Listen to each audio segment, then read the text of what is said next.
El ingenioso hidalgo Don Quijote de la Mancha, de Miguel de Capítulo Cervantes 27. Saavedra, primera parte.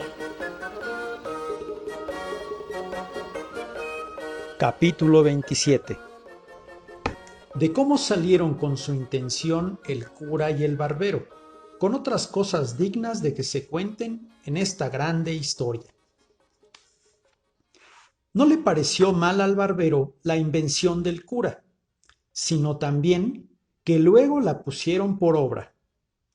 Pidiéronle a la ventera una saya y unas tocas, dejándole en prendas una sotana nueva del cura. El barbero hizo una gran barba de una cola rucia o roja, de buey, donde el ventero tenía colgado el peine. Preguntóles la ventera que para qué le pedían aquellas cosas. El cura le contó en breves razones la locura de Don Quijote y cómo convenía aquel disfraz para sacarle de la montaña donde a la sazón estaba. Cayeron luego el ventero y la ventera en que el loco era su huésped, el del bálsamo, y el amo del manteado escudero, y contaron al cura todo lo que con él les había pasado, sin callar lo que tanto callaba Sancho. En resolución, la ventera vistió al cura de modo que no había más que ver. Púsole una saya de paño, llena de fajas de terciopelo negro, de un palmo en ancho, todas acuchilladas, y unos corpiños de terciopelo verde, guarnecidos con unos ribetes de raso blanco, que se debieron de hacer ellos y la saya en tiempo del rey Bamba. No consintió el cura que le tocasen, sino púsese en la cabeza un birretillo de lienzo colchado que llevaba para dormir de noche, y ciñóse por la frente una liga de tafetán negro, y con otra liga hizo un antifaz, con que se cubrió muy bien las barbas y el rostro. Encascotase su sombrero, que era tan grande que le podía servir de quitasol, y cubriéndose su herreruelo, subió en su mula a mujeriegas, y el barbero en la suya, con su barba que le llegaba a la cintura, entre roja y blanca, como aquella que, como se ha dicho, era hecha de la cola de un buey barroso. Despidiéronse de todos y de la buena de Maritornes, que prometió de rezar un rosario, aunque pecadora, porque Dios les diese buen suceso en tan arduo y tan cristiano negocio como era el que habían emprendido. Mas apenas hubo salido de la venta, cuando le vino al cura un pensamiento, que hacía mal en haberse puesto de aquella manera, por ser cosa indecente que un sacerdote se pusiese así, aunque le fuese mucho en ello, y diciéndoselo al barbero, le rogó que trocasen trajes, pues era más justo que él fuese la doncella menesterosa y que él haría el escudero, y que así se profanaba menos su dignidad, y que si no lo quería hacer, determinaba de no pasar adelante, aunque a Don Quijote se lo llevase el diablo. En esto llegó Sancho, y de ver a los dos en aquel traje, no pudo tener la risa. En efecto, el barbero vino en todo aquello que el cura quiso, y trocando la invención, el cura le fue informando el modo que había de tener y las palabras que había de decir a Don Quijote, para moverle y forzarle a que con él se viniese y dejase la querencia del lugar que había escogido para su vana penitencia. El barbero respondió que sin que se le diese lección, él lo pondría bien en su punto. No quiso vestirse por entonces, hasta que estuviesen junto de donde Don Quijote estaba, y así dobló sus vestidos, y el cura acomodó su barba, y siguieron su camino guiándolos Sancho Panza, el cual les fue contando lo que les aconteció con el loco que hallaron en la sierra, encubriendo empero el hallazgo de la maleta y de cuanto en ella venía, que maguer que tonto era un poco codicioso el mancebo. Otro día llegaron al lugar donde Sancho había dejado puestas las señales de las ramas para acertar el lugar donde había dejado a su señor, y en reconociéndole les dijo cómo aquella era la entrada y que bien se podían vestir, si era que aquello hacía al caso para la libertad de su señor, porque ellos le habían dicho antes que el ir de aquella suerte y vestirse de aquel modo era toda la importancia para sacar a su amo de aquella mala vida que había escogido, y que le encargaban mucho que no dijese a su amo quiénes ellos eran, ni que los conocía, y que si le preguntase, como se lo había de preguntar, si dio la carta a Dulcinea dijese que sí, y que por no saber leer le había respondido de palabra, diciéndole que le mandaba, so pena de la su desgracia, que luego al momento se viniese a ver con ella, que era cosa que le importaba mucho, porque con esto y con lo que ellos pensaban decirle, tenían por cosa cierta reducirle a mejor vida, y hacer con él que luego se pusiese en camino para ir a ser emperador o monarca, que en lo de ser arzobispo no había de qué temer. Todo lo escuchó Sancho, y lo tomó muy bien en la memoria, y les agradeció mucho la intención que tenían de aconsejar a su señor fuese emperador y no arzobispo, porque él tenía para sí que para hacer mercedes a sus escuderos más podían los emperadores que los arzobispos andantes. También les dijo que sería bien que él fuese delante a buscarle y darle la respuesta de su señora. Quizás sería ella bastante a sacarle de aquel lugar, sin que ellos se pusiesen en tanto trabajo. Parecióles bien lo que Sancho Panza decía, y así determinaron de aguardarle hasta que volviese con las nuevas del hallazgo de su amo. Entróse Sancho por aquellas quebradas de la sierra, dejando a los dos en una por donde corría un pequeño y manso arroyo, a quien hacían sombra agradable y fresca otras peñas y algunos árboles que por allí estaban.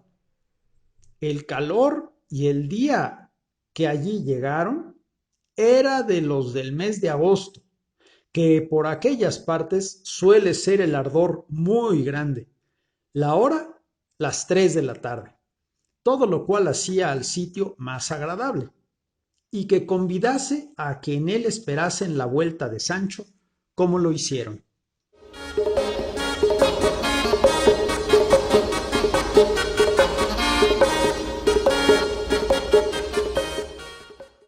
Estando pues los dos allí sosegados y a la sombra, llegó a sus oídos una voz, que sin acompañar la son de algún otro instrumento, dulce y regaladamente sonaba, de que no poco se admiraron, por parecerles que aquel no era lugar donde pudiera haber quien también cantase.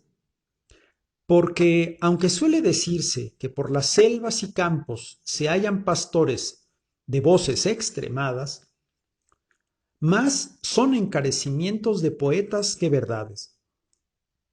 Y más cuando advirtieron que lo que oían cantar eran versos, no de rústicos ganaderos, sino de discretos cortesanos.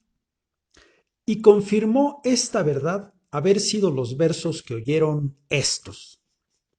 ¿Quién menoscaba mis bienes? Desdenes. ¿Y quién aumenta mis duelos? Los celos. ¿Y quién prueba mi paciencia? Ausencia. De ese modo en mi dolencia ningún remedio se alcanza, pues me matan la esperanza, desdenes, celos y ausencia. ¿Quién me causa este dolor? Amor, ¿Y quién mi gloria repugna? Fortuna. ¿Y quién consiente en mi duelo? El cielo. De ese modo yo recelo morir de este mal extraño, pues se aumentan en mi daño amor, fortuna y el cielo. ¿Quién mejorará mi suerte? La muerte. ¿Y el bien de amor quién le alcanza? Mudanza. ¿Y sus males quién los cura? Locura. De ese modo no es cordura querer curar la pasión, cuando los remedios son muerte, mudanza y locura.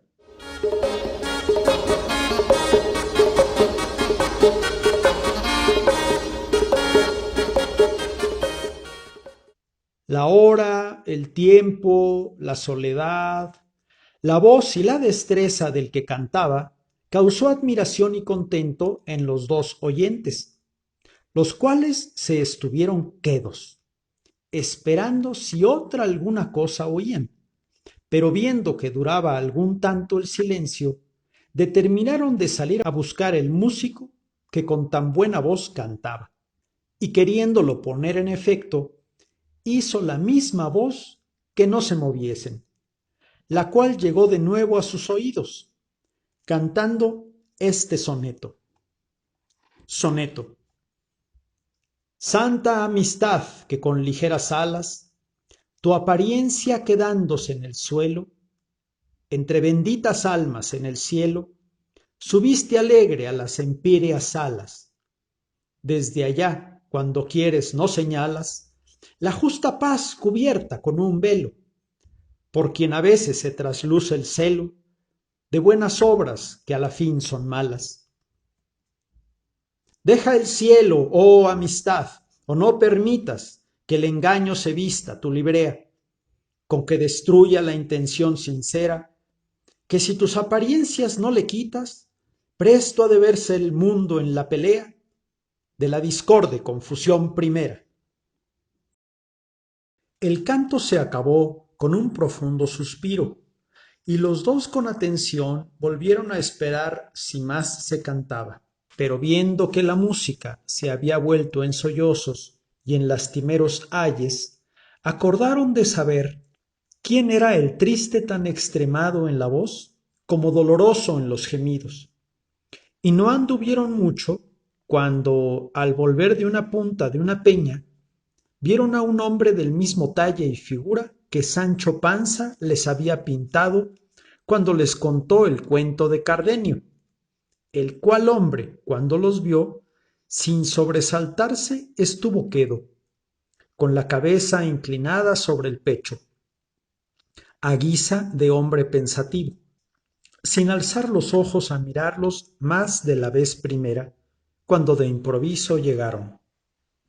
El cura, que era hombre bien hablado, como el que ya tenía noticia de su desgracia, pues por las señas le había conocido, se llegó a él, y con breves, aunque muy discretas razones, le rogó y persuadió que aquella tan miserable vida dejase, porque allí no la perdiese, que era la desdicha mayor de las desdichas. Estaba Cardenio entonces en su entero juicio, libre de aquel furioso accidente que tan a menudo le sacaba de sí mismo.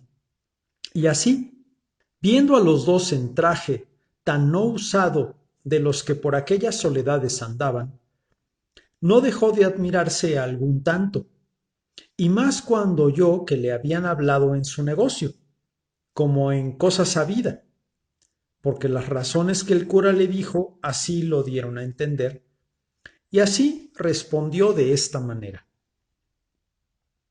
Bien veo, señores, quienquiera que seáis, que el cielo, que tiene cuidado de socorrer a los buenos y aun a los malos muchas veces, sin yo merecerlo me envía en estos tan remotos y apartados lugares del trato común de las gentes, algunas personas que, poniéndome delante de los ojos con vivas y varias razones, cuan sin ella ando en hacer la vida que hago, han procurado sacarme de ésta a mejor parte. Pero, como no saben que sé yo que en saliendo de este daño he de caer en otro mayor, quizá me deben de tener por hombre de flacos discursos, y aún lo peor sería por de ningún juicio. Y no sería maravilla que así fuese, porque a mí se me trasluce que la fuerza de la imaginación de mis desgracias es tan intensa y puede tanto en mi perdición, que sin que yo pueda ser parte a estorbarlo, vengo a quedar como piedra, falto de todo buen sentido y conocimiento, y vengo a caer en la cuenta de esta verdad. Cuando algunos me dicen y muestran señales de las cosas que he hecho en tanto que aquel terrible accidente me señorea, y no sé más que dolerme en vano y maldecir sin provecho mi ventura, y dar por disculpa de mis locuras el decir la causa de ellas a cuantos oírla quieren, porque viendo los cuerdos cuál es la causa, no se maravillarán de los efectos, y si no me dieren remedio, a lo menos no me darán culpa, convirtiéndoseles el enojo de mi desenvoltura en lástima de mis desgracias.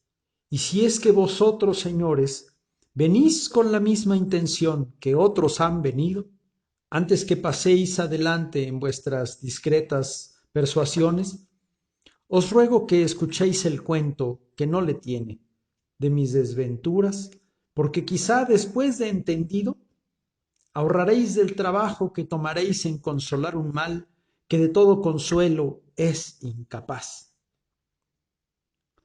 Los dos, que no deseaban otra cosa que saber de su misma boca la causa de su daño, le rogaron se la contase, ofreciéndole de no hacer otra cosa de la que él quisiese en su remedio o consuelo.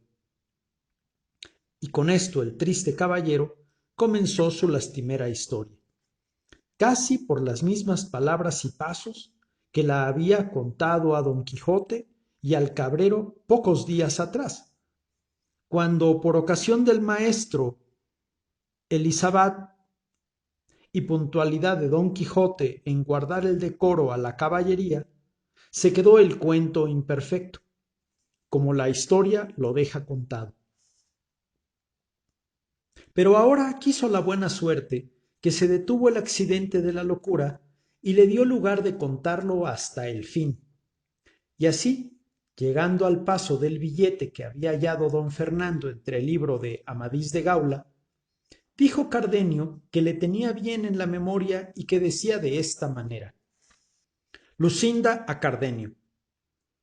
Cada día descubro en vos valores que me obligan y fuerzan a que en más os estime. Y así, si quisiéredes sacarme de esta deuda sin ejecutarme en la honra, lo podréis muy bien hacer. Padre tengo, que os conoce y que me quiere bien, el cual, sin forzar mi voluntad, cumplirá la que será justo que vos tengáis, si es que me estimáis como decís y como yo creo.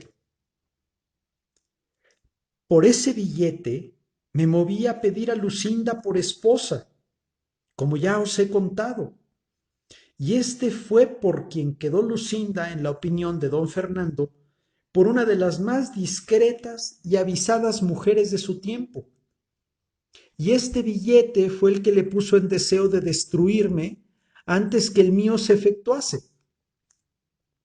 Díjele yo a don Fernando, en lo que reparaba el padre de Lucinda, que era en que mi padre se la diese, lo cual yo no le osaba decir, temeroso que no vendría en ello.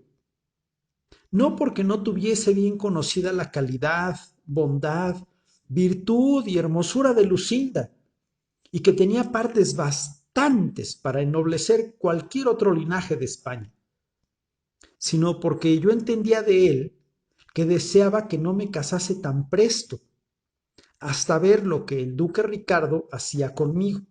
En resolución, le dije que no me aventuraba a decírselo a mi padre, así que por aquel inconveniente, como por otros muchos que me acobardaban, sin saber cuáles eran, sino que me parecía que lo que yo desease jamás había de tener efecto. A todo esto me respondió don Fernando que él se encargaba de hablar a mi padre y hacer con él que hablase al de Lucinda. Oh, Mario ambicioso, oh, Catelina cruel, oh, Sila fascineroso, oh, Galalón embustero, oh, Béllido traidor, oh, Julián vengativo, oh, Judas codicioso, traidor, cruel, vengativo y embustero. ¿Qué deservicios te había hecho este triste que con tanta llaneza te descubrió los secretos y contentos de su corazón? ¿Qué ofensa te hiciste? ¿Qué palabras te dije o qué consejos te di que no fuesen todos encaminados a acrecentar tu honra y tu provecho? Mas, ¿de qué me quejo, desventurado de mí? Pues es cosa cierta que cuando traen las desgracias la corriente de las estrellas, como vienen de alto abajo, despeñándose con furor y con violencia, no hay fuerza en la tierra que las detenga, ni industria humana que prevenirlas pueda. ¿Quién pudiera imaginar que don Fernando, caballero ilustre, discreto, obligado de mis servicios, poderoso para alcanzar lo que el deseo amoroso le pidiese, donde quiera que le ocupase, si había de enconar, como suele decirse, en tomarme a mí una sola oveja que aún no poseía? Pero quédense estas consideraciones apartes, como inútiles y sin provecho, ni añudemos el roto hilo de mi desdichada historia. Digo pues que, pareciéndole a don Fernando que mi presencia le era inconveniente para poner en ejecución su falso y mal pensamiento, determinó de enviarme a su hermano mayor, con ocasión de pedirle unos dineros para pagar 6 caballos, que de industria, y sólo para este efecto de que me ausentase, para poder mejor salir con su dañado intento. El mismo día que se ofreció a hablar a mi padre, los compró y quiso que yo viniese por el dinero. ¿Pude yo prevenir esta traición? ¿Pude por ventura caer en imaginarla? No, por cierto. Antes, con grandísimo gusto me ofrecí a partir luego, contento de la buena compra hecha. Aquella noche hablé con Lucinda y le dije lo que con don Fernando quedaba concertado, y que tuviese firme esperanza de que tendría efecto nuestros buenos y justos deseos. Ella me dijo, tan segura como yo, de la traición de don Fernando, que procurase volver presto, porque creía que no tardaría más la conclusión de nuestras voluntades que tardase mi padre de hablarle al suyo. No sé qué se fue, que en acabando de decirme esto, se le llenaron los ojos de lágrimas y un nudo se le atravesó en la garganta, que no le dejaba hablar palabra de otras muchas que me pareció que procuraba decirme. Quedé admirado de este nuevo accidente.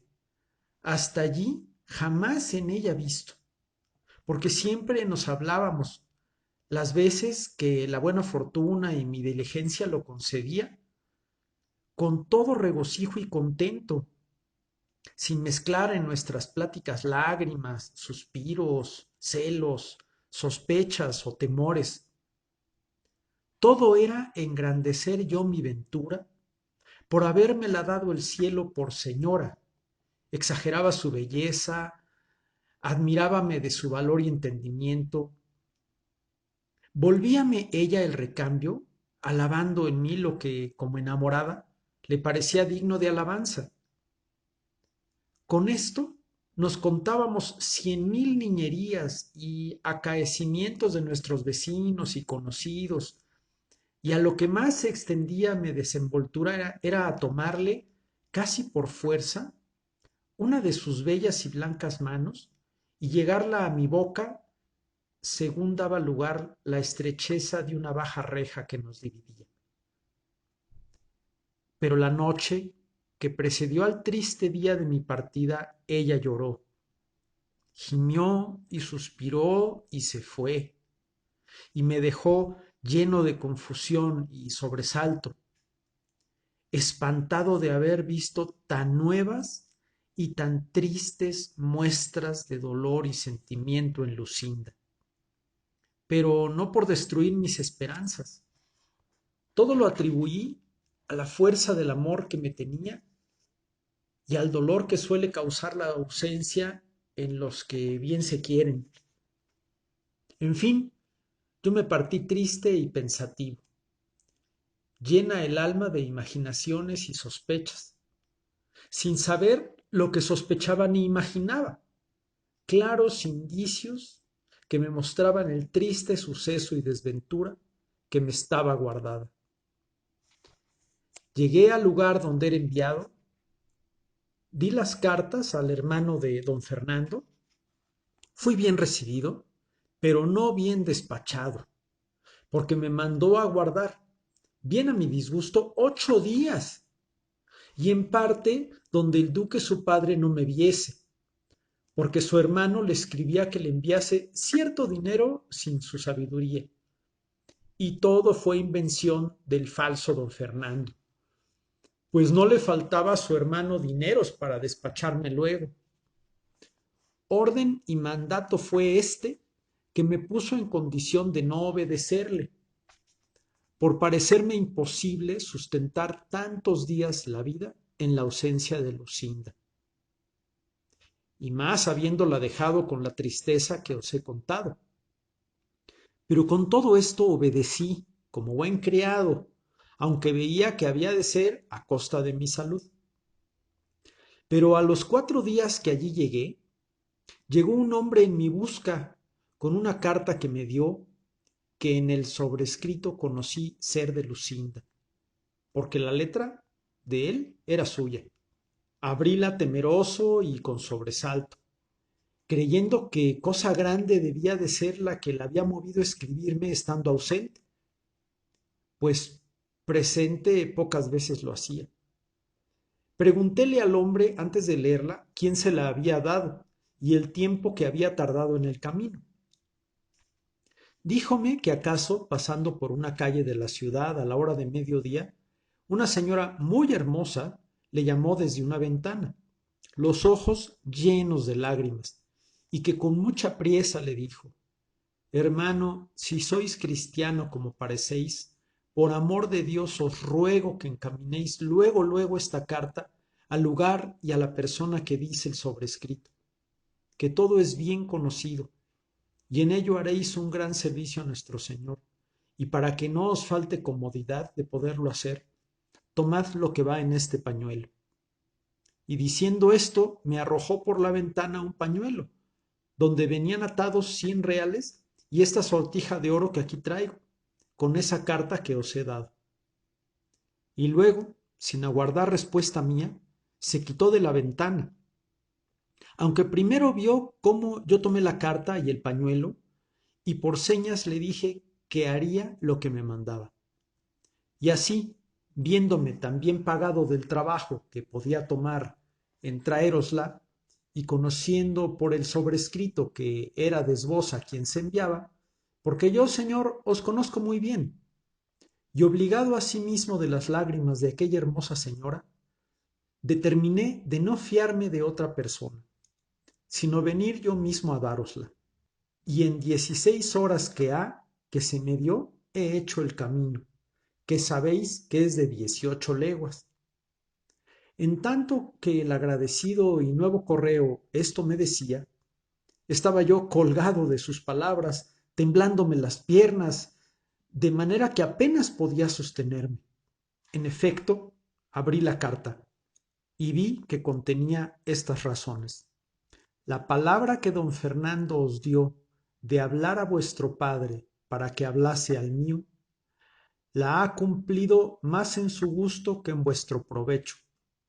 Sabed, señor, que él me ha pedido por esposa, y mi padre, llevado de la ventaja que él piensa que don Fernando os hace, ha venido en lo que quiere, con tantas veras, que de aquí a 2 días se ha de hacer el desposorio, tan secreto y tan a solas, que sólo han de ser testigos los cielos y alguna gente de casa.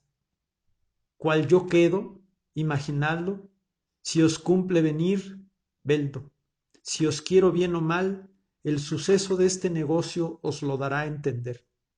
A Dios plega que ésta llegue a vuestras manos antes que la mía se vea en condición de juntarse con la de quien tan mal sabe guardar la fe que promete.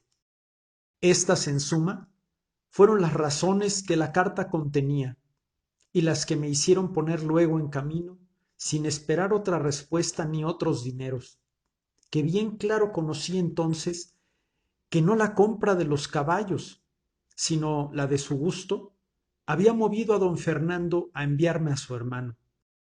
El enojo que contra don Fernando concebí, junto con el temor de perder la prenda que con tantos años de servicios y deseos tenía granjeada, me pusieron alas, pues casi como en vuelo, otro día me puse en mi lugar al punto y hora que convenía para ir a hablar a Lucinda.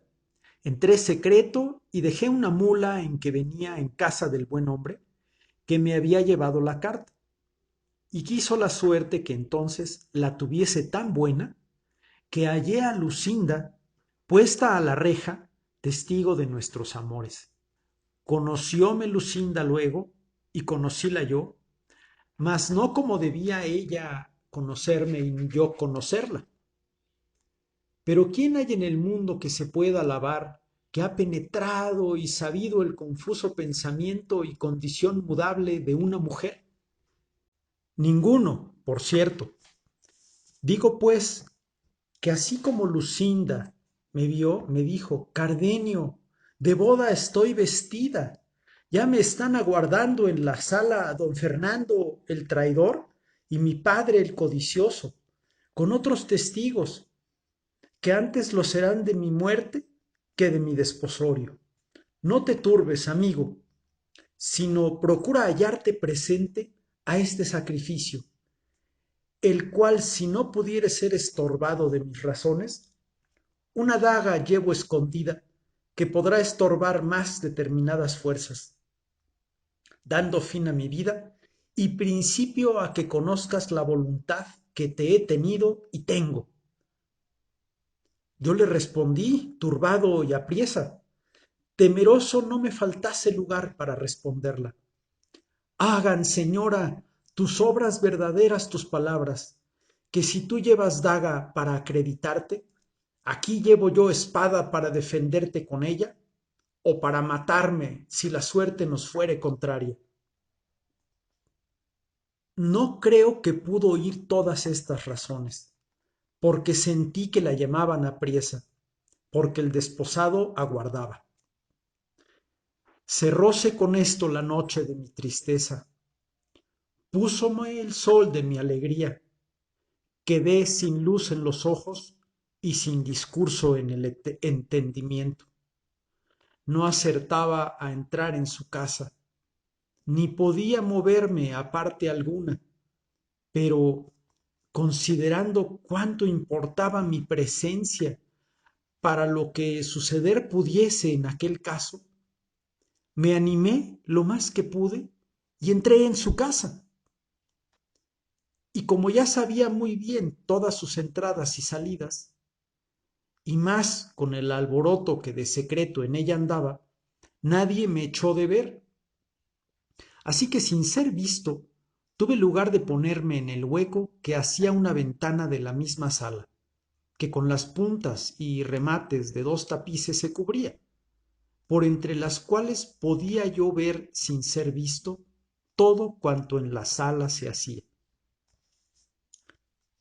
¿Quién pudiera decir ahora los sobresaltos que me dio el corazón mientras allí estuve, los pensamientos que me ocurrieron, las consideraciones que hice, que fueron tantas y tales que ni se pueden decir ni aún es bien que se digan?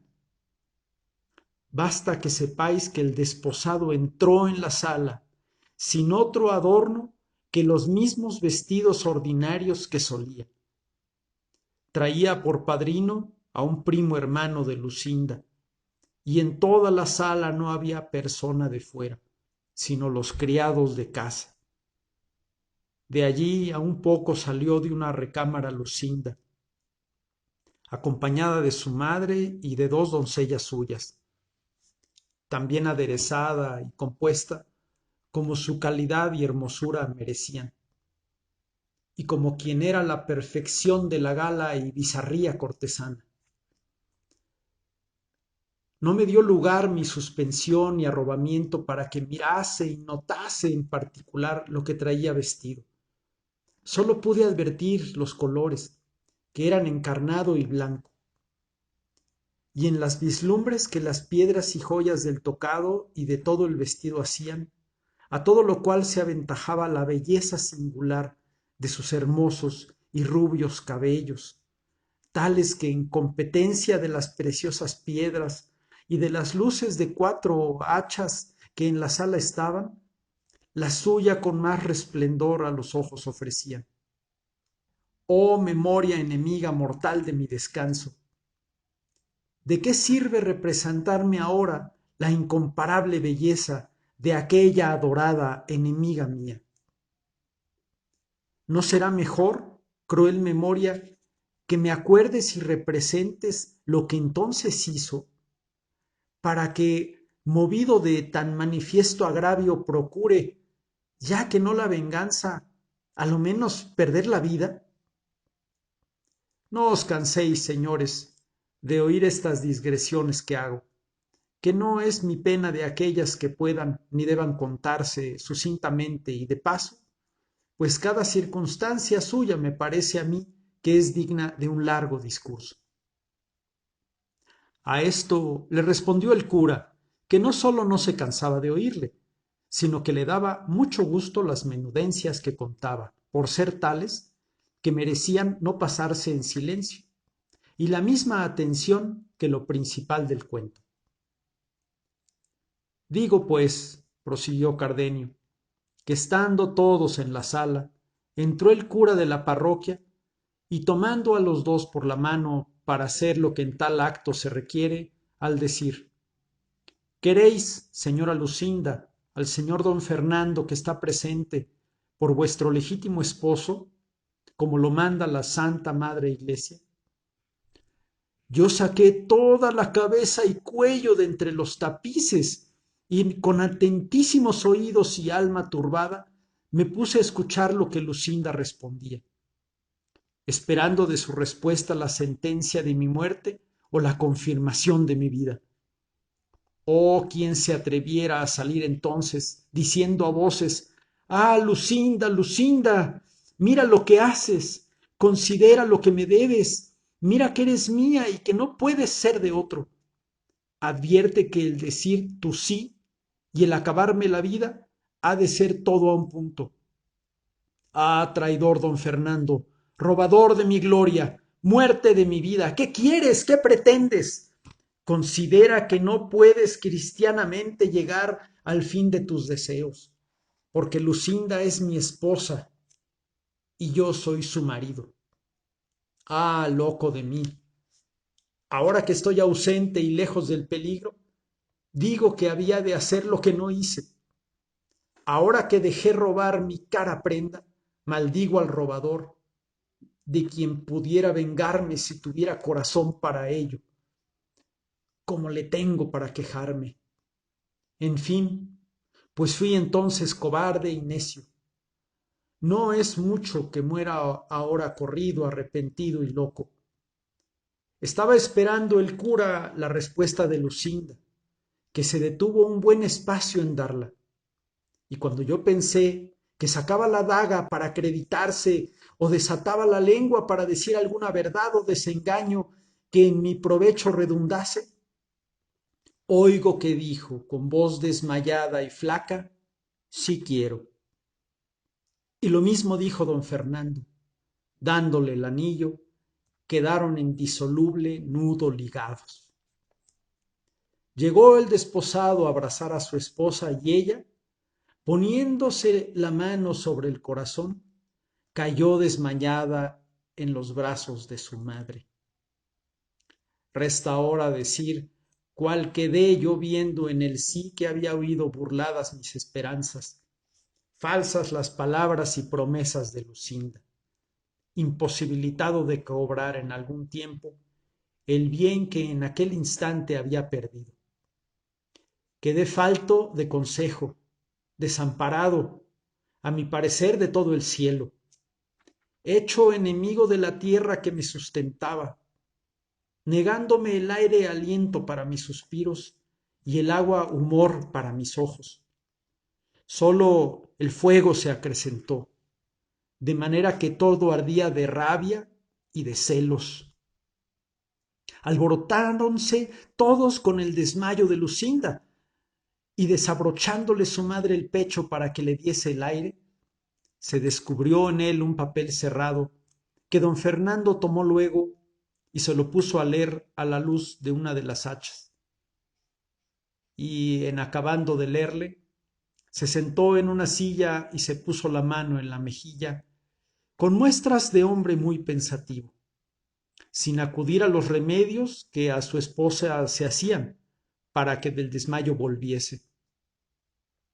Yo, viendo alborotada toda la gente de casa, me aventuré a salir. Ora fuese visto o no, con determinación que si me viesen de hacer un desatino tal, que todo el mundo viniera a entender la justa indignación de mi pecho en el castigo del falso don Fernando, y aún en el mudable de la desmayada traidora.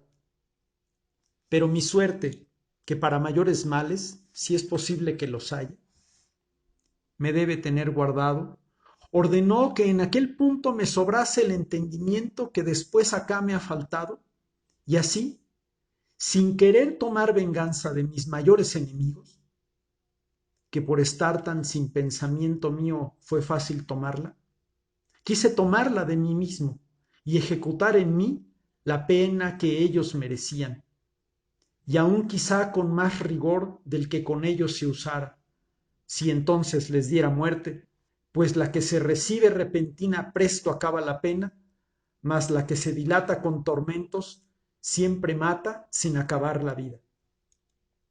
En fin, yo salí de aquella casa y vine a la de aquel donde había dejado la mula.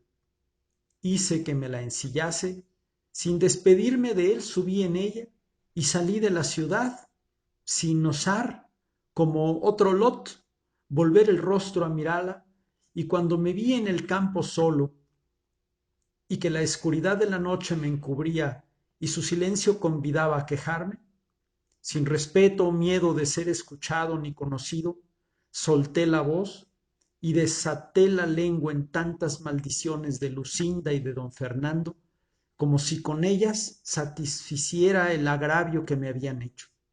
Dile títulos de cruel, de ingrata, de falsa y desagradecida, pero sobre todo de codiciosa, pues la riqueza de mi enemigo la había cerrado los ojos de la voluntad para quitármela a mí y entregarla a aquel con quien más liberal y franca la fortuna se había mostrado.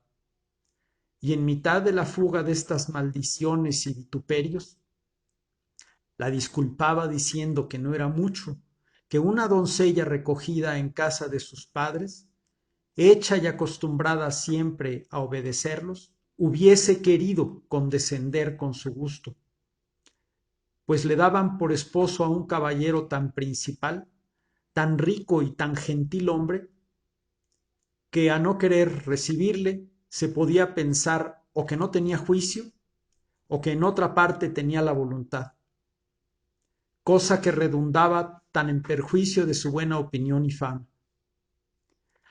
Luego volvía diciendo que, puesto que ella dijera que yo era su esposo,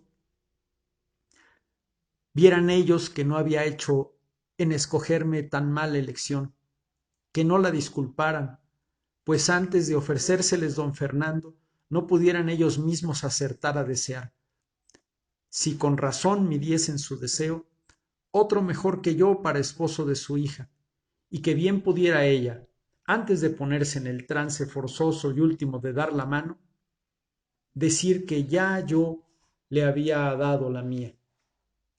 Que yo viniera y conociera con todo cuanto ella acertara a fingir en este caso. En fin, me resolví en que poco amor, poco juicio, mucha ambición y deseo de grandezas hicieron que se olvidase de las palabras con que me había engañado.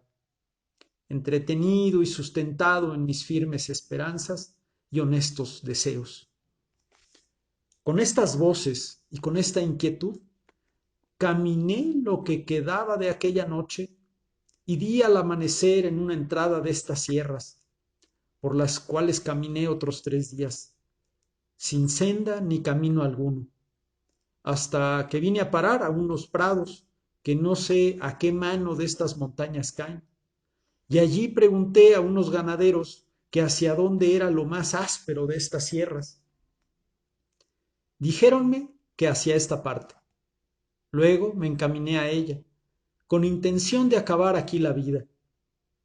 Y en entrando por estas asperezas, del cansancio y de la hambre se cayó mi mula muerta, o lo que yo más creo, por desechar de sí tan inútil carga como en mí llevaba. Yo quedé a pie, rendido de la naturaleza, traspasado de hambre, sin tener ni pensar buscar quien me socorriese.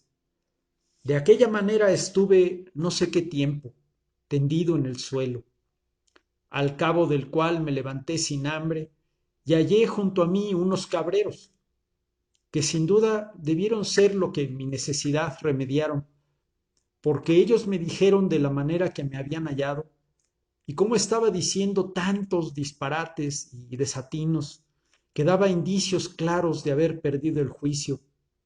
Y yo he sentido en mí después acá que no todas veces le tengo cabal, sino tan desmedrado y flaco que hago 1000 locuras, rasgándome los vestidos, dando voces por estas soledades, maldiciendo mi ventura y repitiendo en vano el nombre amado de mi enemiga, sin tener otro discurso ni intento entonces que procurar acabar la vida voceando. Y cuando en mí vuelvo, me hallo tan cansado y molido que apenas puedo moverme. Mi más común habitación es en el hueco de un alcornoque, capaz de cubrir este miserable cuerpo. Los vaqueros y cabreros que andan por estas montañas, movidos de caridad, me sustentan, poniéndome el manjar por los caminos y por las peñas, por donde entienden que acaso podré pasar y hallarlo. Y así, aunque entonces me falte el juicio, la necesidad natural me da a conocer el mantenimiento y despierta en mí el deseo de apetecerlo y la voluntad de tomarlo. Otras veces me dicen ellos, cuando me encuentran con juicio, que yo salgo a los caminos y que se lo quito por fuerza, aunque me lo den de grado a los pastores que vienen con ello del lugar a las majadas. De esta manera paso mi miserable y extrema vida, hasta que el cielo sea servido de conducirla a su último fin, o de ponerle en mi memoria, para que no me acuerde de la hermosura y de la traición de Lucinda y del agravio de don Fernando, que si esto él hace sin quitarme la vida, yo volveré a mejor discurso mis pensamientos, donde no hay sino rogarle que absolutamente tenga misericordia de mi alma, que yo no siento en mi valor ni fuerzas para sacar el cuerpo de esta estrecheza en que por mi gusto he querido ponerle. Esta es, oh señores, la amarga historia de mi desgracia. Decidme si es tal, que pueda celebrarse con menos sentimientos que los que en mí habéis visto.